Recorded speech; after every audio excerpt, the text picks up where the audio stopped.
Good morning বন্ধুরা, তোমরা কেমন আছো? আমরা ভীষণ ভালো আছি। আমার হাজবেন্ড অফিসে বেরিয়ে গেছে, তো আমি আর আমার ছেলে এখন কি করছি জানো? ছেলেকে নিয়ে একটু পড়তে বসিয়েছি। এখনো তো ভালো করে কথা বলতে পারে না, তাও ওকে যেগুলো চিনি বলি চেনাতে ও দেখে দেখে বলতে পারে।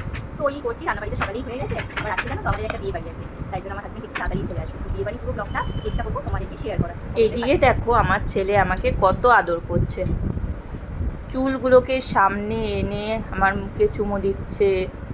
ও কি খুশি হচ্ছে, যেহেতু আমি কিছু বলছি না, ও খুব খুশি। কত হামু দিচ্ছে, আবার মুখে হাত দিয়ে বাবা বাবা বা করছে। বিয়ে বাড়ি যাবো, তার জন্য তো রেডি হচ্ছি। এবার রেডি হয়ে তোমাদেরকে চলো ফাইনাল লুকটা দেখাবো। অবশ্যই জানাবে কেমন লাগছে।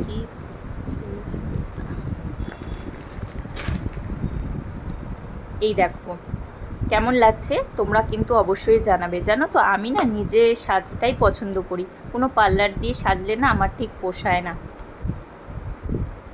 এইদিকে দেখো আমার ছেলেও রেডি হয়ে গেছে, আমার হাজব্যান্ডও রেডি হয়ে গেছে।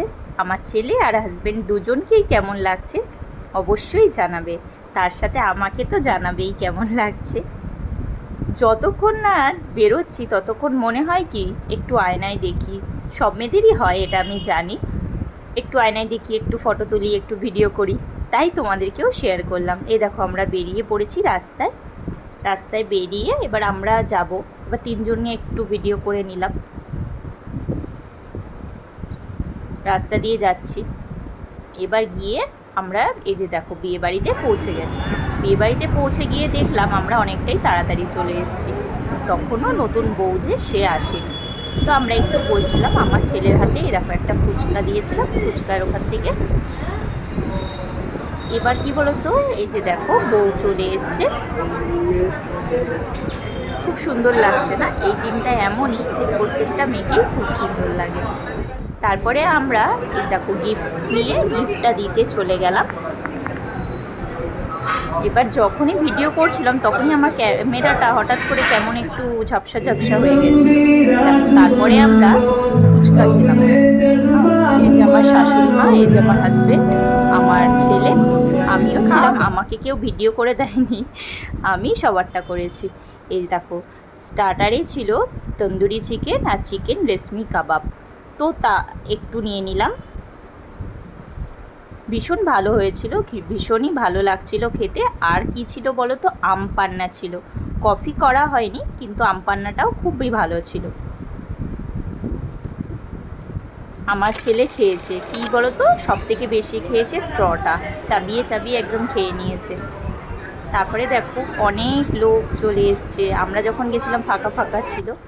তারপরে দেখো এই দিকে আমার ছেলেকে পেয়ে একটা বাচ্চা, আর একটা বাচ্চা, মানে যেই দাদাটার বিয়েতে গেছিলাম ওনারই দাদার ছেলে, কি খুশি। এই দিকে আবার বন্যাযাত্রীও চলে এসছে। যেই মেয়েটার বিয়ের অনুষ্ঠানটা থাকে সেই মেয়েটা কিন্তু অধীর আগ্রহে বসেই থাকে যে তার বাড়ির লোকগুলো কখন আসবে, তার বাড়ির লোকগুলোকে কখন দেখা হবে, তাই না? যতই শ্বশুরবাড়ির নতুন লোক থাক, কিন্তু নিজের বাড়ির লোকগুলোকে দেখলে মনে হয় মনটা আলাদাই একটা খুশি হয়ে গেছে। তারপরে আমরা জানো তো খেতে চলে গেলাম খাবারের ওখানে, 3 তলায় খাবার। এবার খাবারের ওখানে যাচ্ছি, গিয়ে দেখছি যে মোটামুটি ফাঁকাই ছিল তখন।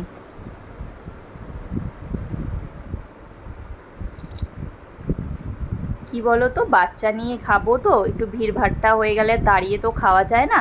আর গিয়ে দেখছি যে বুফে সিস্টেম, আমার হাজব্যান্ড আগেই একটু বলেছিল যে বুফে আছে, তাই জন্য আমরা একটু তাড়াতাড়ি উঠে এসেছি। এই যে দেখলে প্রথমে জল রয়েছে, তারপরে সব কিছু আইটেমগুলোই সাজানো রয়েছে। তো সবার প্রথমে আমরা প্লেট নিয়ে স্যালাড নিয়ে নিয়েছি। স্যালাডের পরে রাধা বল্লভী ছিল, কাশ্মীরি আলুর দম ছিল, তারপরে তোমার ভেটকি মাছের একটা কাটলেট ছিল, বেগুনি লাল, তারপরে প্লেন রাইস ছিল, মাটন ছিল, চাটনি, পাঁপড়, মিষ্টি, সন্দেশ, আইসক্রিম, হজমলা, এই আইটেমগুলো ছিল। আর নিও না। এবার আমি একবারে সব নিয়ে নিই, আস্তে আস্তে নিয়ে আস্তে আস্তে খাচ্ছিলাম। এই যে দেখো আমরা 3জন আর আমার ছেলে 1জন, 4জনই খেতে বসছি। আমার ছেলে কি খেয়েছে বলো তো, আমার ছেলে কিন্তু পেঁয়াজ খেয়েছে। আমার ছেলে পেঁয়াজ খেতে ভীষণ ভালোবাসে, ও পেঁয়াজ দেখলে ওটাই খাবে শুধু। তারপরে জানো তো খাওয়া দাওয়ার পরে আইসক্রিমও খেয়ে নিয়েছি। তারপরে খুব বৃষ্টি হচ্ছিলো, তার জন্য আমরা বেরোতে পারছিলাম না, তাই একটু ভিডিও করছিলাম। তো বন্ধুরা, কেমন লাগলো আমাদের ভিডিওটা অবশ্যই জানিও। আমাদের পাশে এরকমভাবেই থেকো, আমাদেরকে ভালোবাসা দিও। Thank you so much. বৃষ্টিটার জন্য তো অনেকটা দেরি হয়ে গেছিলো জানো তো, বাড়ি আসতে আসতে আমরা বাইরে দাঁড়িয়েই ছিলাম।